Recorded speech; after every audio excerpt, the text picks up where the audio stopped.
Le Deutéronome, chapitre 10. En ce temps-là, l'Éternel me dit, taille 2 tables de pierre comme les premières, et monte vers moi sur la montagne. Tu feras aussi une arche de bois. J'écrirai sur ces tables les paroles qui étaient sur les premières tables que tu as brisées, et tu les mettras dans l'arche. Je fis une arche de bois d'acacia, je taillai 2 tables de pierre comme les premières, et je montai sur la montagne les 2 tables dans ma main. L'Éternel écrivit sur les tables ce qui avait été écrit sur les premières, les 10 paroles qu'il vous avait dites sur la montagne du milieu du feu, le jour de l'assemblée. Et l'Éternel me les donna. Je retournai et je descendis de la montagne, je mis les tables dans l'arche que j'avais faite, et elles restèrent là comme l'Éternel me l'avait ordonné. Les enfants d'Israël partirent de Béhéroth Béné Yaakan pour Moséra. C'est là que mourut Aaron et qu'il fut enterré. Éléazar son fils lui succéda dans le sacerdoce. Ils partirent de là pour Gudgoda et de Gudgoda pour Yotbata, pays où il y a des cours d'eau.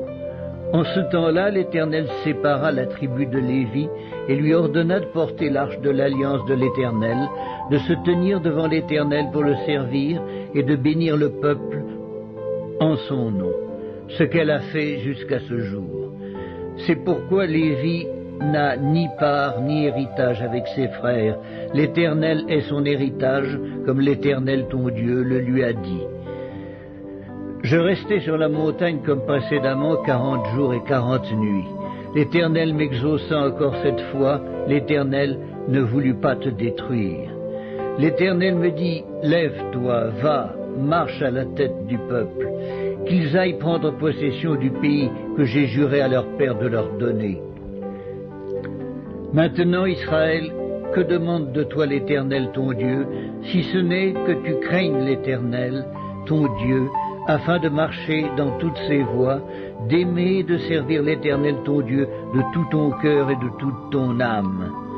Si ce n'est que tu observes les commandements de l'Éternel et ces lois que je te prescris aujourd'hui, afin que tu sois heureux.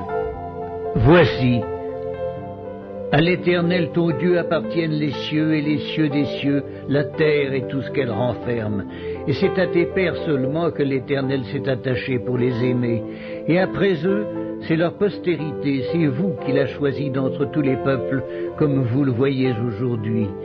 Vous circoncirez dans votre cœur et vous ne roidirez plus votre cou. Car l'Éternel, votre Dieu, est le Dieu des dieux, le Seigneur des seigneurs, le Dieu grand, fort et terrible, qui ne fait point acception de personne et qui ne reçoit point de présent, qui fait droit à l'orphelin et à la veuve, qui aime l'étranger et lui donne de la nourriture et des vêtements. Vous aimerez l'étranger, car vous avez été étranger dans le pays d'Égypte. Tu craindras l'Éternel ton Dieu, tu le serviras, tu t'attacheras à lui, et tu jureras par son nom. Il est ta gloire, il est ton Dieu, c'est lui qui a fait au milieu de toi ces choses grandes et terribles que tes yeux ont vues. Tes pères descendirent en Égypte au nombre de 70 personnes, et maintenant l'Éternel ton Dieu a fait de toi une multitude pareille aux étoiles des cieux.